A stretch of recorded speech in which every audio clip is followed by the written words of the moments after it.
Okay, I'd like to introduce Aunty Faye Stewart-Muir to give the welcome to country. Womanjika, everyone.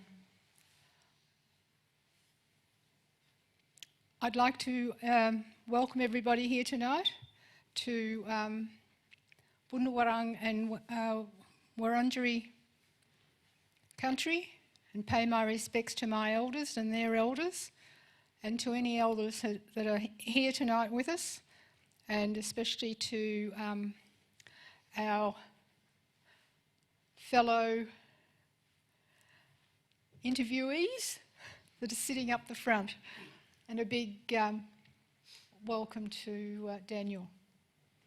Thank you, Aunty Faye. I also acknowledge Bundawarang and Wurundjeri ancestors. This is your country, and thank you so much for your permission to walk. I promise to walk, tread softly on this country. Brendan joining the panel, Brendan Kennedy. We'll introduce him in a moment. This panel is called, there are some seats at the front for First Nations members of the audience, but if you feel that you want to get closer, by all means, these chairs are reserved, but if you'd like to move forward and be a little bit more familiar with the panel, you're more than welcome to come forward. So the panel conversation tonight is called Pass It On, Preserving Australian Indigenous Languages. My name is Daniel Browning. I'm the producer and presenter of Away, the Indigenous Art and Culture program on ABC Radio National. I'm the editor of Indigenous Radio.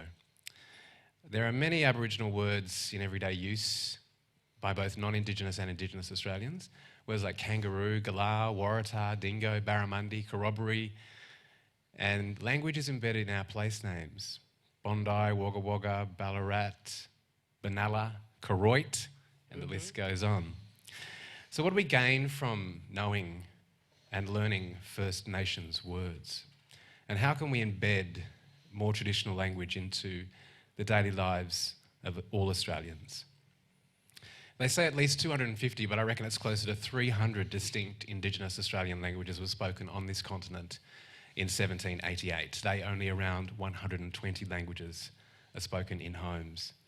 And most of these are considered, if not just endangered, critically endangered. For many years, elders have been working hard to document, share and promote Aboriginal and Torres Strait Islander languages across the country. But in the UNESCO International Year of Indigenous Languages, there's an especially strong momentum building around our languages. In this conversation, our panellists will discuss campaigns across the country to revitalise Indigenous languages. They'll talk about the beauty and the knowledge contained, embedded within our languages and the efforts to preserve them. This event is Auslan Interpreted, and the interpreters are Dave and Benji. This event is also being live streamed. I'd like to introduce the panel. Aunty Faye Stewart-Muir, who gave the beautiful welcome to country, is a Bundawarang elder of the Yalukit Willem of the Bundawarang, Wemba Wemba and Wagaya clans. Aunty Faye's worked for the Victorian Aboriginal Corporation for Languages, VACL. You'll hear that word a lot tonight. And for over 10 years, she's worked there as a cultural educator and language specialist, specialising in the Bundawarang language, the language of Melbourne. Aunty Faye's been on a journey of language revitalisation, generously sharing her experiences with audiences. Can you please welcome Aunty Faye? Thank you. And next to me, Vicky Cousins, a Gunditj Mara woman from the Western Districts of Victoria. Vicky acknowledges her ancestors and her elders who've guided her work. She's worked in Aboriginal community affairs for almost 40 years. I can't believe that. 40 years. Vicky's contributions in the reclamation, regeneration and revitalisation of Indigenous language, cultural knowledge rather, and practice extend across the arts and creative cultural expression spectrum, including language revitalisation, ceremony, community arts, public art, visual and performing arts, and writing. Please welcome Vicky Cousins.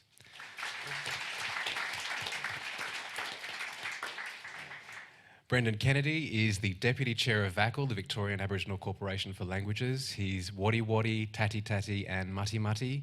He's also co-curator with Vicky Cousins of the River of Language exhibition at Budgerigar over at the Melbourne Museum. Can you please welcome Brendan Kennedy? Thanks.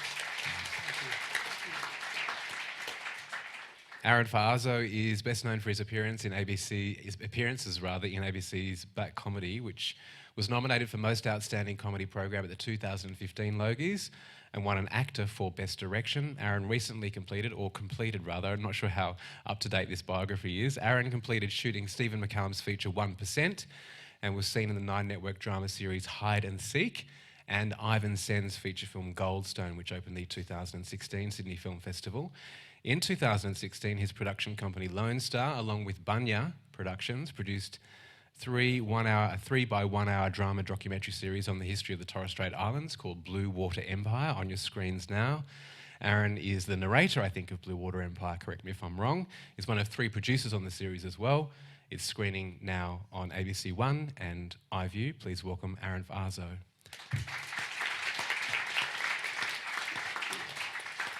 And last but not least, Kelrick Martin is a Nalama Bunaba man from Broome. He started out as a cadet radio broadcaster for Galari Media in Broome. He moved to Sydney in 1998. He presented ABC Radio Nationals Away and was the inaugural presenter of ABC TV's Message Stick. In 2002, he completed a Master of Documentary Writing and Directing at Afters, and in 2007, he returned to WA to become NITV's commissioning editor. He formed Spearpoint Productions in 2010.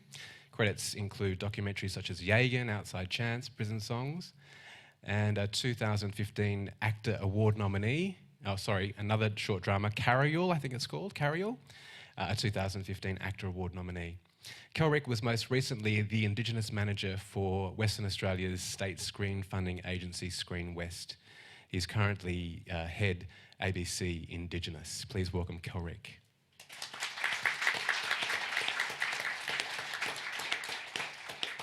Aunty Faye, why do you think we should learn our languages? Blackfellas should learn their languages, obviously, but why do you think more widely we should learn our languages?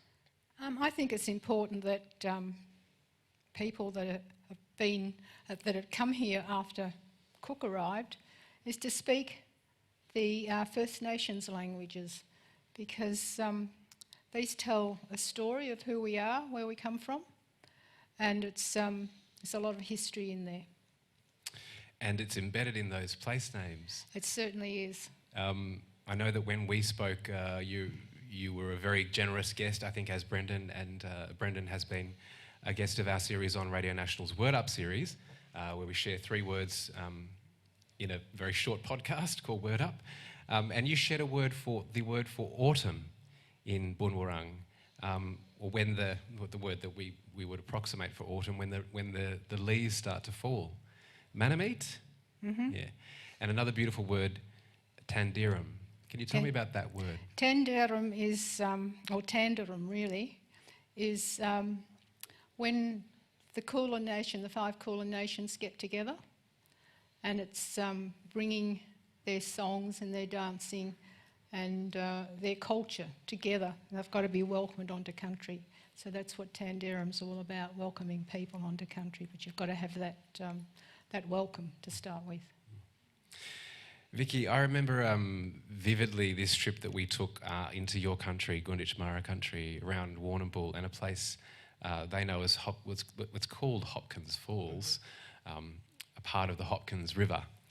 And part of why I think our languages are so powerful and the place names are so powerful, because they tell the story, as Aunty Faye said. The falls, Hopkins Falls, the name in Gunditjmara. Yeah, it's Tangan Punot, and it's the place where the eels bite the stones. So the short-finned eels, or kuyang, they migrate out to the Coral Sea around about February, March, and they go out, and the young glass eels come back to their home waters where their parents come from, like we do. We go back to our country, and that's where they climb up the falls by biting the stones and climbing up. So yeah, that tells that story of that part of the Hopkins River. And it's quite a fall. I mean, it's a long way that those eels have to bite the stones in order to return to their home waters. Yeah, it's actually, I think, like one of the widest and not quite the highest falls, but it's high enough. Largest. Yeah, I've jumped off the top and had a swim there. But yeah, it's pretty deep. So Hopkins Falls, I don't know who Hopkins was, but he got a Mr. Hopkins, I don't know. he got a him river and either. some falls named after him. But for endless years, those falls were known by this beautiful name, which tells so much about their history and about what happened there. Yeah. That's the power. And you know, downstream and then further upstream at the mission, there's each family would have a section of the river and have the weirs and the fish and eel traps, you know, to catch food. And you would probably, most people would know that the other half of the country, because Warrnambool Way is my grandfather's country and Haywood Portland Way is my grandmother's country, and we just got World Heritage listing for our Budge Bim and the aquaculture systems over there. So yeah, pretty important. 6,500 years old, that cultural At landscape. least, yeah. And what does that mean? I mean, I want, obviously we're talking about languages, but this is so important. We're talking about cultural landscape. Language is a part of our cultural landscape as well. But that was a cultivated, engineered, a site of human ingenuity. Yeah. And it's been listed by UNESCO on the World Heritage list. It's now a protected site. It has international protection. Yeah, it's absolutely awesome and amazing for us to be able to have, well, the people who did all the work, I shouldn't say us because I'm just part of the mob, you know, to be able to achieve that and to have that recognised and, you know, its rightful place and be foregrounded. So, like our languages, and Aunty Faye and Brendan and I have been on ABC radio at various times today talking about our languages and how important that is. And you talked about that at the beginning and how we have to all cherish our languages. Well, congratulations to your mob, and I think that deserves a round of applause. Yeah.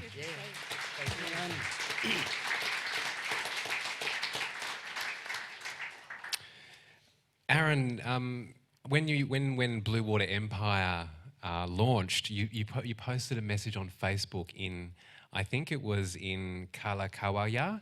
Yep. And Yamplatok. Yep, Yumplatok. Talk to me about those two languages. One is the language of Saibai of those islands up towards the north of the Torres Strait. Yep. And then Torres Strait Creole. You grew up around those languages? Absolutely. The Kalakawaya language is, I guess, belongs to the Top Western group, or the Guda Moralgal group, which is that of Saibai, Duan and Boigu. And that's basically the traditional language, what we call KKY, which is spoken up in that top northern region. Now, Yumplatok basically is, I guess, was introduced back at the, in around the 1860s, when Banner, I think we explained it in the documentary, came with these men from the Polynesians, or from Polynesia basically, in search of beach demur or sea slug. And that particular Bislama, it was called, which is a form of broken English, but in a kind of more of a Polynesian context. They're not obviously spending, time in around the Torres Straits, because of the pearling boom, which came not too long after, mixing our language, or Kalakawaya, and also Miriam-Mir. Well, first and foremost, Miriam-Mir, because that's the Eastern Islands were basically impacted initially by the missionaries, by any of those colonialists. Pre-colonisation or during that time, because of the East Coast, because of the geography, that access. So basically, Yumplatok is made up of Miriam or Kalakawaya and English as well, which is universally spoken throughout all the Torres Straits, whereas Kalakawaya, Kalalagaya and Miriam-Mir are basically distinctive to those particular regions where those languages spoken. And was language spoken at home? Did you grow up on the mainland, or did you grow up in Unsaibai? Well, I basically grew up in Bamaga. I mean, in 1947, a group of, my elders, basically, or forefathers, made the move from Saibai to Bamaga due to the water shortage and saltwater inundation, and settled to where we now know the place called Bamaga and Sasia, right there in the tip of Cape York. But the Kalakaua language was spoken, was spoken in my household. Thus, English and Yumpa talk as well. But definitely grew up with Kauaia and Kalalagoia as well. Yeah. I was down kind of on this far south coast of New South Wales for a board meeting, and one of the board members is this woman, a Nigina woman from the Kimberley region, and her name's Annie Milgan, and I was talking to her granddaughter Jennifer, and Annie is a custodian of story. She holds this beautiful story about Wunyambu, the journey of the night heron, and he transforms into a man. Incredible story about the origin of Nigina people. But I said to Jennifer, her granddaughter, who must be 15, 16, I said, "Oh, so you only speak Creole or English?" And she's like, "Oh, no, I speak 6 languages." And she's 15. And so I made this mistake of thinking that she would only speak English. She's from Luma community, a very small remote community in the Kimberley. And then Annie started talking, Kelrick, about, it's important, you have to have, she said, back to language, you have to have Nigina, you have to have Malgana, you have to have this language and this language, because if you get together and you can't talk to each other, what's going to happen? So just the simplicity of just like, you have to learn more than one language. And I know that, Kelrick, where you come from Broome, the Kimberley, languages, it's in the air. Everyone has, will certainly in the past had multiple languages. And then you introduced all languages like Japanese and Malay. I mean, it was a real melting pot in terms of just the language as well. Absolutely. And as you say, it's one of those things where you kind of have to learn those things. But you also, as with Aaron's experience, it's kind of one of those things where it's a part of your learned experience as a child growing up. You're exposed to these things. You're exposed to different Indigenous languages, different languages from Asian countries, as you say, such as Malaysia and Singapore and China and Japanese and all this sort of stuff. So it really does become part of your fabric of who you are, and it's quite common for that to happen up there for sure. And in fact, I find when I'm talking to people for whom language isn't being reclaimed, for whom language is just a fact of life, and there's no revitalisation. It's just a language that they speak in tandem with others and with English. Asking for them to choose 3 words is very tricky. It's like saying, "What's your favourite song?" Like, it's very, very hard.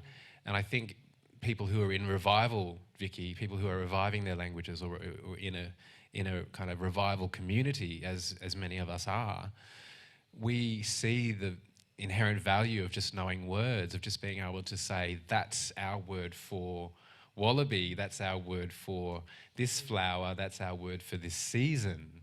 But for people for whom language is not in revival, it's a difficult proposition to try to sit back and go, "Oh wow, languages are amazing." Well, of course they are, because we need them to talk. Your whole, well, you know what I mean. Like, it's a hard thing to kind of go back and go, well, can you appreciate the beauty of it? What I'm saying is, when you grow up without language or deprived of language, it becomes even more precious. Absolutely. It's totally an imperative, and it's our birthright, and to grow up around language. And Brendan was talking about, and he'll probably talk a bit more, but we have language ways that we communicate, even though we're using English words. So we still have that, but we still don't have all our words. And then we get our words, but then how do we talk?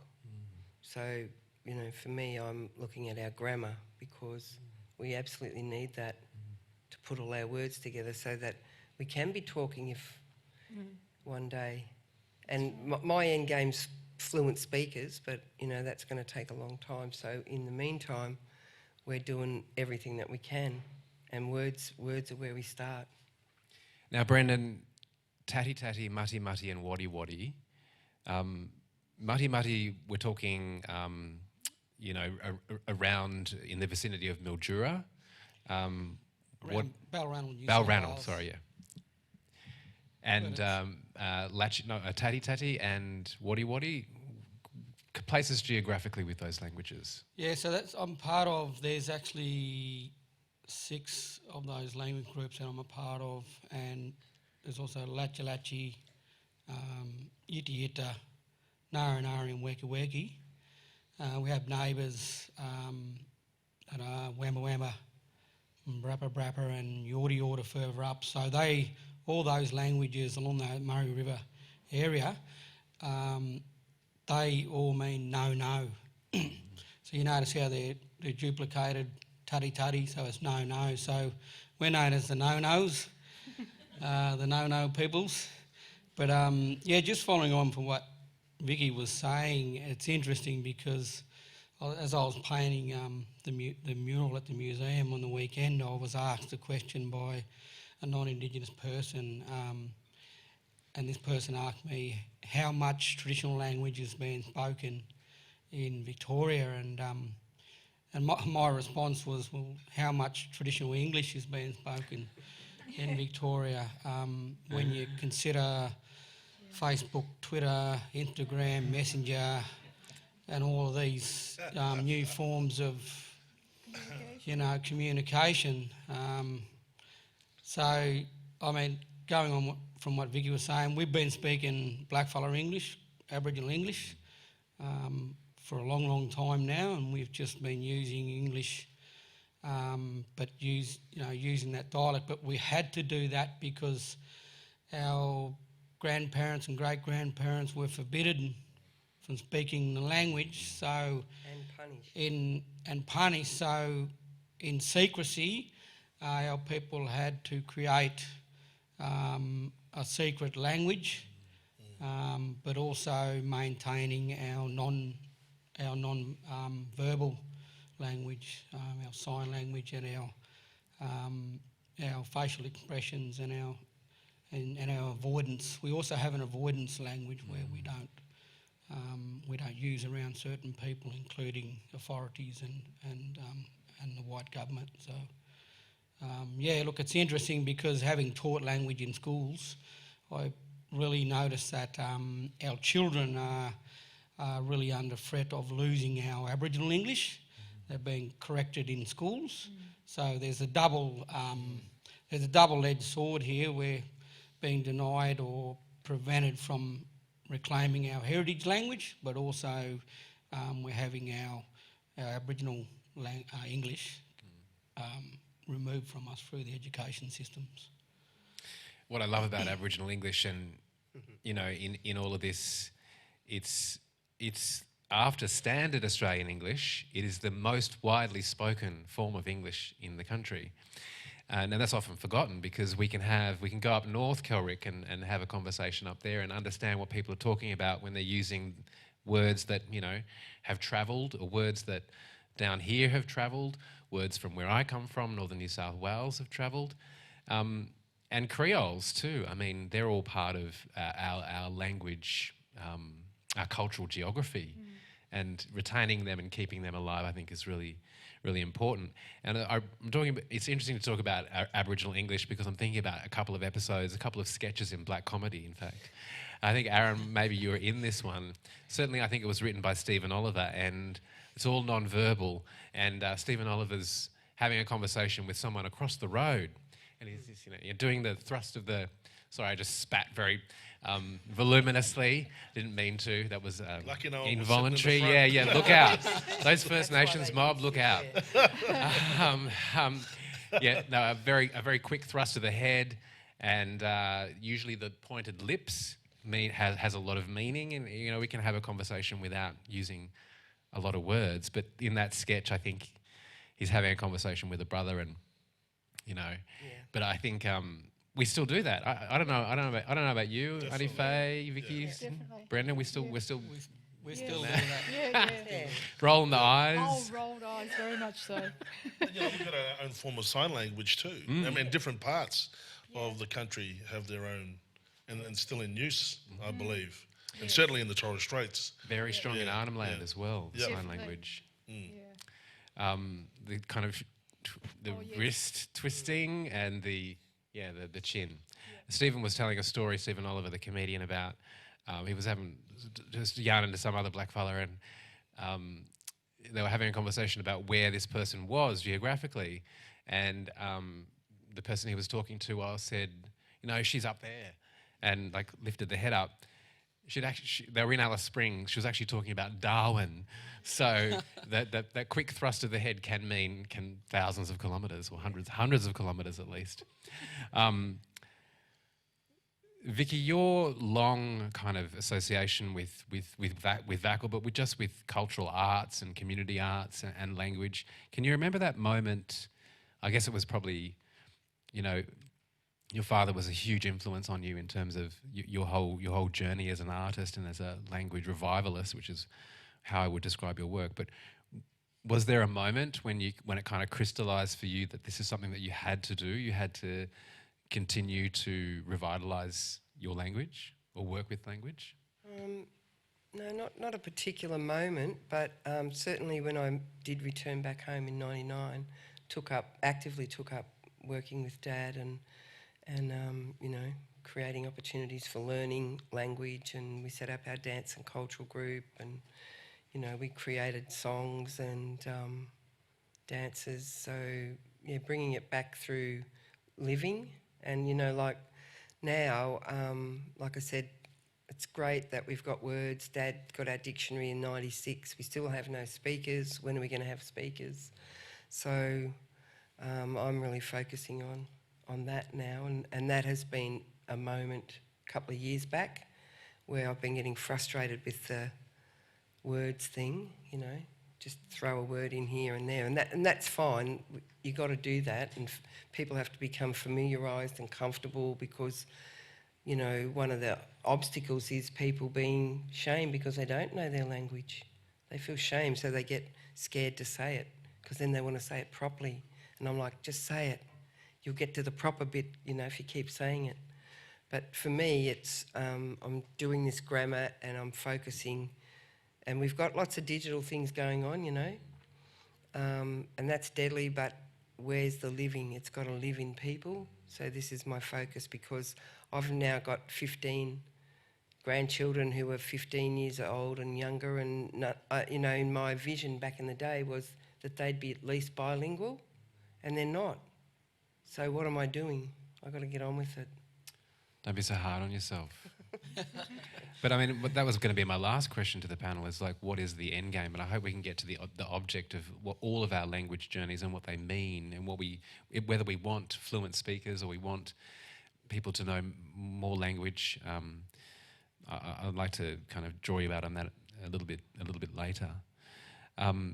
Aunty Faye, one conversation I had with you some time ago down at Phillip Island, I don't know if you recall, we were talking about forensic, I think the word was forensic linguistics, where we have to work out from where the historical record is perhaps the only primary source material we have for our languages, unfortunately. We have to reconstruct from the record, the language of the recorder, and understand what dialect of English they recorded our languages in. That's right. Yeah, talk to me about the difficulty of that forensic kind of approach. It's because of the people that have collected our words. You know, some are Scottish, some are German, some are English, and it's the way they hear it. They write it down, completely different to what an Aboriginal person has said. But they've written it down this way because our language was oral language and we didn't write anything down. So it's really hard to, you know, you might have 10 different words that you've got to go through. And as I said, it's like a forensic audit that we've got to go through each word to find out the word or the spelling that we want. And then it's up to the community to say yay or nay. And that's an interesting kind of development, I think, in this phase of language revival, of revitalisation, is that many communities are deciding by committee that on pronunciation, Yep. on spelling. Is that happening here with Yes. Bunwarang? Yes, it is. Definitely. And another interesting thing, I'm always fascinated. I'm not from Victoria, I'm from far northern New South Wales. I'm Bundjalung and Cullally from southwestern Queensland on my mother's side. But Vicky, I remember having a conversation with you about the word which we hear in Bunwarang and Kirewarang, Dagwarang, Jabwarang, Warang. What's that word mean?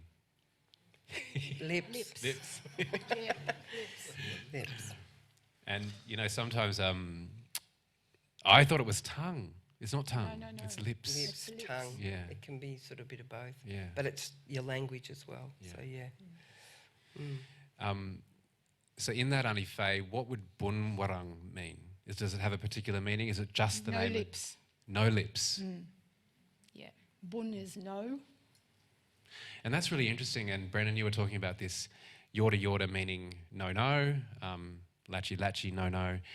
What many people don't understand is that to differentiate ourselves from each other in terms of our languages, we would say these are the mob who say no, this are the mob who say yes in this way. So up north, Minjungbul means my clan or the people from my area, the people who say no, because their word for no is Minjung. It's different from the next mob. The next clan has a different word for no. So that's a really interesting way of classifying each other according to how we say these really important words, no and yes. It is. I mean, I think it's endlessly fascinating, sorry. I think it it's is. endlessly fascinating. Because we actually border with Wiradjuri, which are one of the largest language groups in New South Wales, to our east. But to our west, we also border Barkindji. So it's interesting that Aunty mentioned bun, because in my language, bun means to bite. And so our words for no represents our, so if I say tari means no, but there's also, if we say a word that go to say don't, we'll say tatai. Also, we'll make those changes to that first part of the word. But there's other groups in Victoria who refer to as yes, and they'll be like jar. There's a mob called jar, and so there's other closely related languages around them. So that's interesting. That's an ancient and old way of distinguishing about who the groups are. And my particular groups in Northwest Vic, we're part of Western Kulin languages. And there's also down here, you're part of the Central Kulin, and there's also Eastern Kulin. And Kulin means the people. In my language, Mari Kuli means the people. So we've got these different classifications, but really we're part of these language families, these large language families, and then within those big language families are the different languages, and then within the languages are the clans.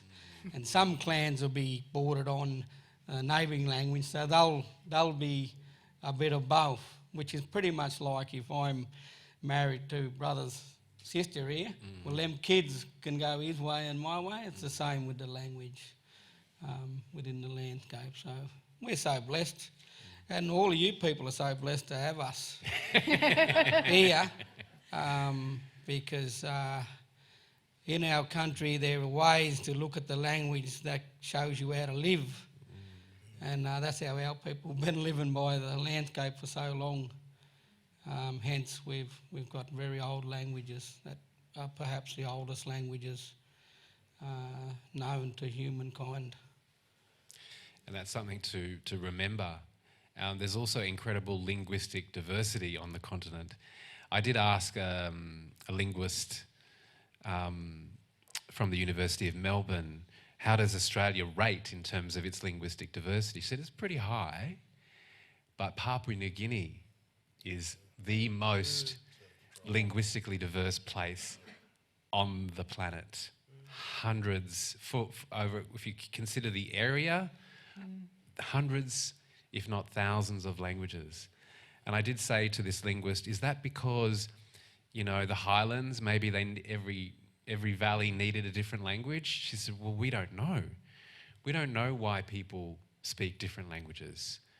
But it is, for me, I think, and when we think about it, our country being particularly in relation to Papua New Guinea, Vicky, very flat. Yeah. So if you've got that mob over there, over that hill over there, they have to speak a different language from you. And it always makes me think, why did we have different languages?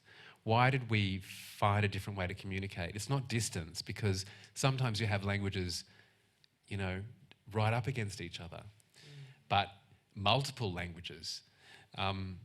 Something I've just thought about. I just went off on a complete tangent. I'm just really I'm just really fascinated with language. From our perspective, we'll have 5 words for kangaroo. And 5 words for kangaroo. We'll have 5 words for kangaroos. Now, one man, that was his name, that kangaroo. When he passes away, they'll stop using his name for a while, for a generation.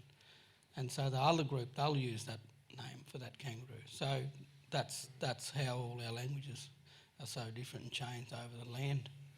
And also this idea too that, you know, they say there are a lot of words in English. I can't quite remember the number. I'm sure someone in the audience knows how many words there are in English.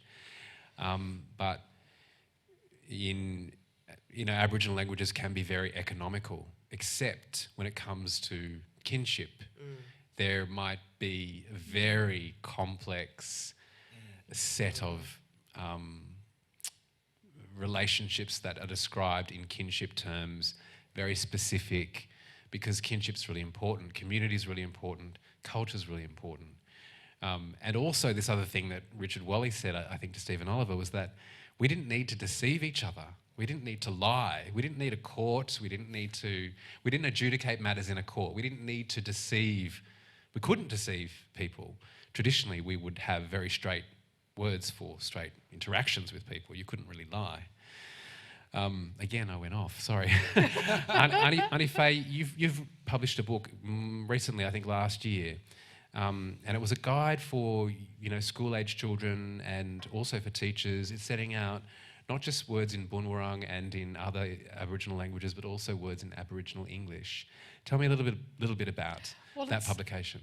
It's sort of like a dictionary of words that we use every day, and because a lot of people don't understand, you know, what our kids are saying. So we've written it down, you know, like brother, like bro and sis and cuz and all those different words. You know, deadly, what does deadly mean? You know, a lot of people think, oh, God, what's this child doing? It's a deadly snake or it's a deadly whatever. But, you know, deadly means it's fantastic. It's the best. So it's a book that's that the teachers are using with the kids, and the kids are really, you know, learning more about Aboriginal culture through it. It's a fantastic little book. The name of the book again? Nanga. Why can't I pronounce that? Where's your tongue? Yeah, Nanga. Nanga, and it means to know. To know. Aaron, you know, in talking about linguistic diversity and the Torres Strait and all the languages spoken on the various islands and the Creoles, I would imagine that in terms of the threats to language would be even greater in the Torres Strait than perhaps, you know, some parts of Australia. And I say that because I think, you know, the exodus the exodus to the mainland, or movements to the mainland, and rising sea levels. I mean, I think language. What's the situation as you see it with language in the Torres Strait? Look, the Torres Straits is no different to the other language groups and countrymen living here on the mainland in certain areas. Certainly in, you know, I mean, the 2 strongest or the 3 strongest groups currently, or islands that are currently fluent in their language group, is that of Saibai, that top western area, Saibai, Duan, Buigu, Badu and Mabuyag, and also out there where Mare or Murray Island. Currently in the Central Island group, they're doing a revitalisation, repatriation into the Kalalagoya language group. And certainly,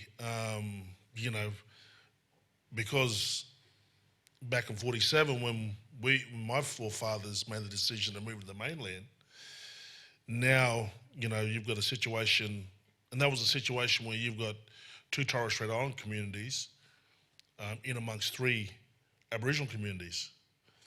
And you've got all those intermarriages now that occurred, well, obviously.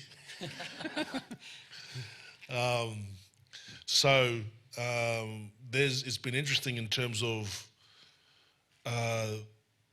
we speak differently in terms of Yumpla talk or a broken English there, because there's a mixture of mainland Torres Strait and English there going on as well.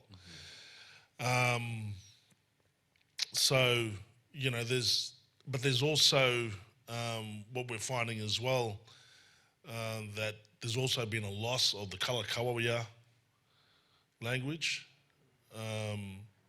So there's also a repatriation or revitalisation, and actually my mother's along with Ate Dana Oba are one of the collectives that are looking at revitalising the Kalakaua language. But there are others such as Alec Tipoti and Laurie Nona, those from the Gura Mulgal group, as well as Gabriel Barney and all the work that they've been doing there at Mabiog to revitalise and repatriate the Kalalagoya language. Murray Island are quite strong. They've been, on that, I guess, keeping their language and culture quite strong. Pre-Mabo anyway. But I think the other island groups have pretty much been on that same train as well. It just so happens that, unfortunately, due to the impact of the missionaries, and also the influx of during that time of the Bislama period, a lot of not only the missionaries, but also the Beach to Moor days, the Trocus days, where a lot of Polynesians were coming through, either as a labour hire or maritime labourers, or missionaries outlawed those particular language groups. Mimi Moreau in Mayor on the Murray Island group kicked out, didn't allow any foreigners to live on Murray Island. In fact, when they did try to establish a mission site on Murray Island, he ended up booting them out and sending them to the neighbouring island of Erub or Darnley. Saibai was off limits for any foreigners to actually try and set up camp there as well. So hence it was only Saibai for Saibai. And when you look at the other islands that were either staunch or open to outside influences, I think you see that kind of playing out today when we speak about language, culture, or cultural preservation. Kelrick, I think in the development of the script for Clever Man, one of the ABC TV series, which did a lot, I think, in terms of Bangia language, language from the mid-north coast of New South Wales. You could have created your own language, but instead, I think the writer on that series, on Clever Man, was very firm about the fact that Gumbaynggirr language would be spoken, it would be spoken accurately, and he worked, I think you worked too, with Uncle Gary Williams from the Murabai Language Centre. So there's language is appearing in our content, and a much more kind of mature and responsible approach to language in broadcasting as well. Yeah, look, I think it was really important to do that. Clever Man, I think, was a groundbreaking program at the time in depicting Indigenous stories as these kind of like genre stories of like the futuristic sci-fi type of things. I don't know. I mean, yeah, we could have made up our own language, but, you know, as you say, 300 odd to choose from here in Australia. Why would you, you know? So I think that was really important to do. But I think it's also important to do to contemporise Indigenous language. It's not about this kind of dusty thing behind a glass case in a museum. It's something that is lived, that exists, that breathes, that you know, is a part of our everyday lives, as you were saying before about Kimberley, you know. And, we use it all the time. We don't, because we're speakers, or, you know, we don't necessarily think about, you know, it is this language we are speaking. It's just a part of our lives. So I think it's really important from the ABC's perspective, particularly in the job that I do, is to make sure that if we are depicting Indigenous language, it is almost seen to be unremarkable, not necessarily this, you know, suddenly there's this thing and it's an Aboriginal language and everyone should pay attention. It's like, it's just normal, you know. We should normalise Aboriginal language, and I think it's really important. That's why I think we did that for Clever Man in particular, and we would probably continue to do that in other programming as well. Aunty Faye, what do you think are some of the threats to language revitalisation? And I mean, it's something that it's a lifetime. It's not just something you do for a summer or a weekend. Learning language, if you don't have your language by yourself, can be a very long, difficult path to take. But what do you see as some of the threats to language? I think some of the threats is that, you know, our kids speaking English or anything else, and they're quite comfortable in that. And when you try to sort of teach them when they're a bit older, they just said, I don't want to do that. You've got to catch them when they're younger. But the extraordinary thing, the renaissance happening in Indigenous languages is being driven by people who are over 50. That's right. And Like we've had to. They're the people who are doing stuff. That's right. And we've just got to get these young ones interested in the language. And I think there's, you know, I don't know if there's a Gunditj Mara language app. Is there a language? I mean, there are so many language apps. They're technologising our languages, which is extraordinary, Vicky. I think that's part of trying to make it relevant. Uncle Sandy was a great one for talking about making things relevant today, you know, for the young people and engaging them. So, I don't have a big answer on that, really, in how we can keep doing it when we're trying technology where, you know, and we're exposing kids. I think the thing is for them to become normalised, what we've just been talking about. And I think, you know, what Aaron was talking about is exposure to other things. There's so many choices that we have to really create those opportunities. And I know for myself, I'm going for immersion stuff because, you know, we can do the word things and that, but we need to create times where we go and are just immersed in it so that it does become normalised and easy, and you're not thinking about it too much. It's just trying to be normal.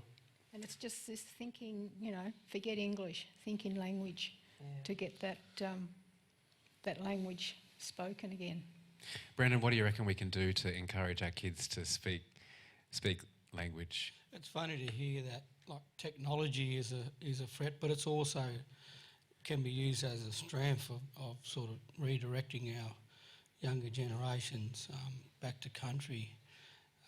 Definitely, look, I think education system in this country has to recognise and be willing to embrace our language within the curriculums. It's the least the least you could expect, really, isn't it? It is, and I know the governments, especially government agencies that are involved in the environment, are really looking at embracing language. But I think the education system within all the states and territories need to really commit and really understand and look at the real value of language towards not only our First Nations Indigenous children, but all kids in Australia. I think to be able to understand many languages, which we do have many languages in this country, is far more, I think, beneficial and more important than learning several languages from overseas. Vicky, we haven't even spoken about your extraordinary collaboration with Deborah Cheetham on the war requiem Umaralla, about the Umaralla Wars, which took place on your country in the 19th century. But just that experience of working with musician and linguist Chris Ira to create choral music, sacred choral music, almost in the form of a Catholic mass, in this thing called a war requiem. Crash course in, classical music. I don't even know what I'm saying. Yes, absolutely. Yeah, but it was like that. I mean, you learn a lot about your own language in creating Umaralla, this extraordinary collaboration. And that was a major work that has really helped along that whole grammar rebuilding, because I had to create new grammar as well as new words, because some of the concepts and the words, they weren't there. So I had to do this. Linguistics for us is a tool, in part of that reconstructing and rebuilding, but then we have to take that back into our cultural framework and redream it or relive, get it living again, so that it takes on that cultural meaning, because like we talked about earlier, there's a lot of stuff that comes out of historical records and we have to reinterpret that back through our cultural lens. So it was pretty amazing, and I learnt so much about, requiem masses and, classical music that I didn't know.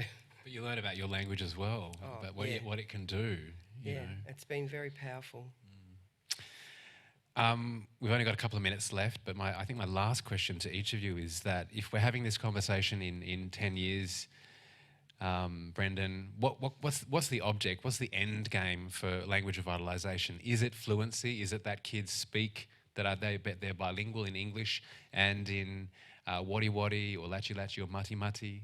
What's for you the thing that kind of compels you forward in terms of language preservation?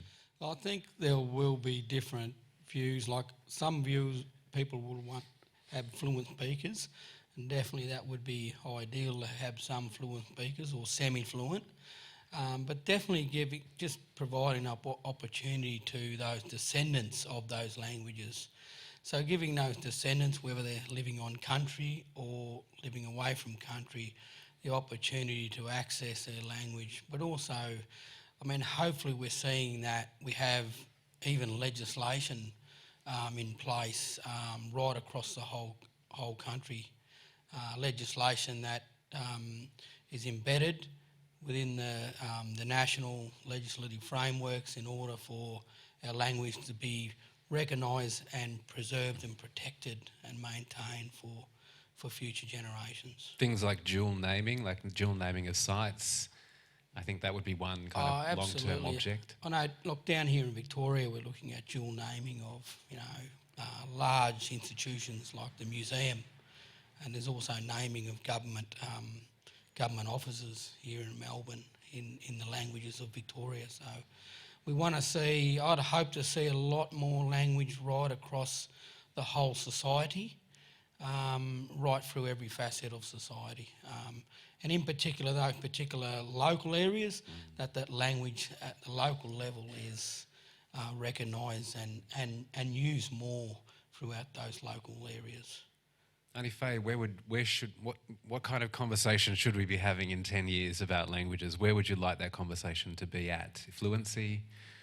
I'd like to see the kids speaking it and sort of teaching the next generation, the next little ones. They'd be the leaders.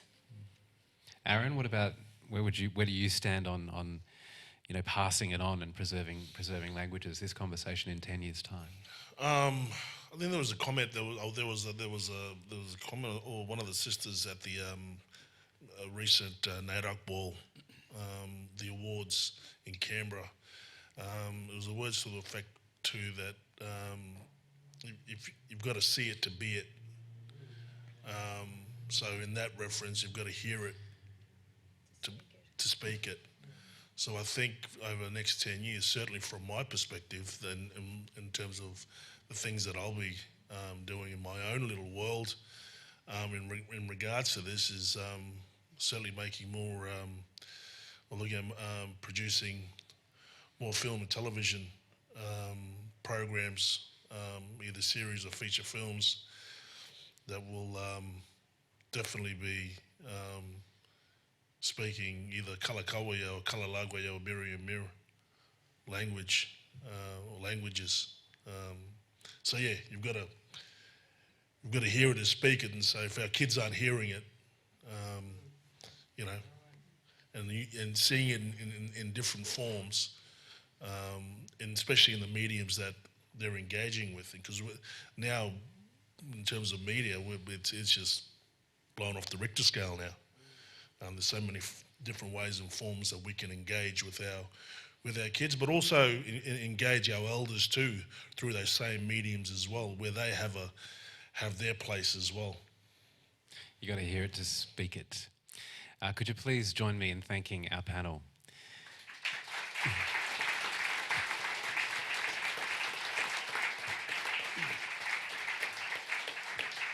So you heard from Brendan Kennedy, Kelrick Martin, Aaron Farzo, Aunty Faye, Stewart-Muir and Vicky Cousins. Thanks so much for being here and for listening to us have this conversation. I think a really important conversation in this International Year of Indigenous Languages. I hope you have a great night.